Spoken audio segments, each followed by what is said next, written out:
Hello everyone, Trees Lawler here.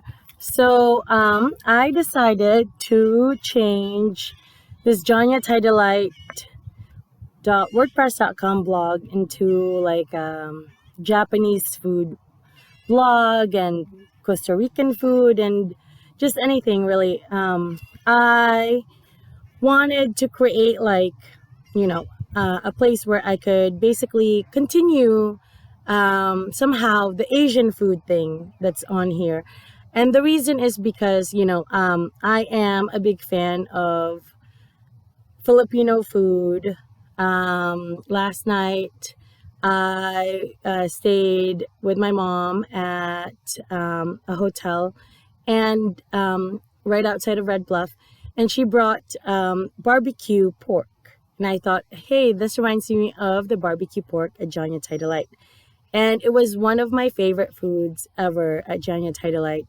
And I really wanted to blog more, but I just kept buying barbecue pork, and I just had barbecue pork every night that I could afford to get takeout. So then it ended up stopping at barbecue pork. But I was able to blog about all sorts of other foods as well. And, I think that for the most part, this has been one of my most successful, helping brand a restaurant type thing. It was just for fun, but, as you can see, you can really check out all of the different Thai foods that there are. And I wanted to kind of, have that continuation with the IQ food. And I wish I had done more with the New Fortune Oriental, but I only really, went there when I was, taking photos for them, creating their menu. And then once or twice after that, I couldn't really afford to. But anyway, I'll be posting more of my photos from when, you can see the link. It's up top of, the photos that I took.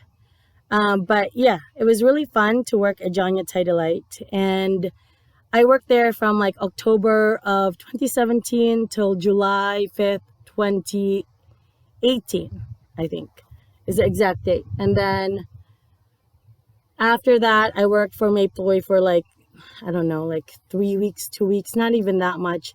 I just only worked a few times. I just wanted to check out to see how it was going to be driving from Red Bluff to Redding. And I just did not feel comfortable doing that in a little car. And I still don't to this day, actually. It's kind of far, and driving to there is okay. But driving back after you've worked a whole night or a whole day and night waitressing is really tough because you're really, really sleepy. But the thing that I was able to do after Jonya Tidalite is work for Pokeland at the back of the house, which is in Redding. And that got tough driving to and from after a while. And then I was able to get ready during my time at Jonya Tidalite with more TEFL. I read a lot of TEFL stuff during, those few months. I got TEFL for Dummies book, and I really, really got through that. And that really helped get me ready for TEFL. And I'm glad that I, was able to really think about, okay, what do I want to do besides waitress? And it was, maybe teach in Thailand or something. And I really got to explore that. And I got to explore Thai culture while I was working there. And then I studied a little bit, about Japanese culture, Chinese culture, but ended up being Costa Rican type stuff.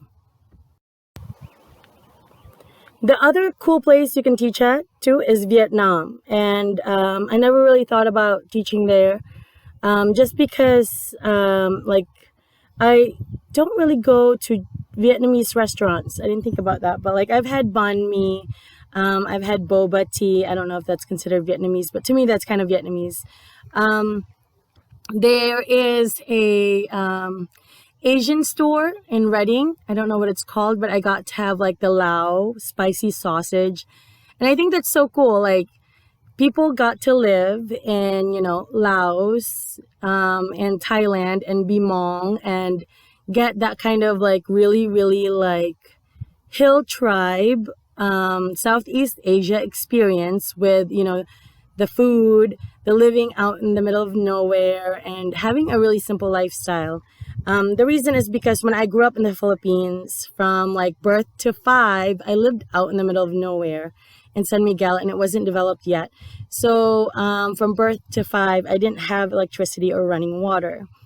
5 to 10, I had electricity but no running water, and we had to get like this big tank to put our rainwater into, go to the river, go to the spring and do our laundry, go swimming, take a bath, all that good stuff. And that's the kind of thing that they do in Laos, Thailand, in the hills, where the Hmong people are. And that's a great place that you could possibly teach in to volunteer teach in. And it's just fun to be able to experience other cultures and see how other people in Southeast Asia live. Right now, my family is in Davao, right in Davao, my cousins, and then outside of Davao, for my grandma and some of my cousins. I also really like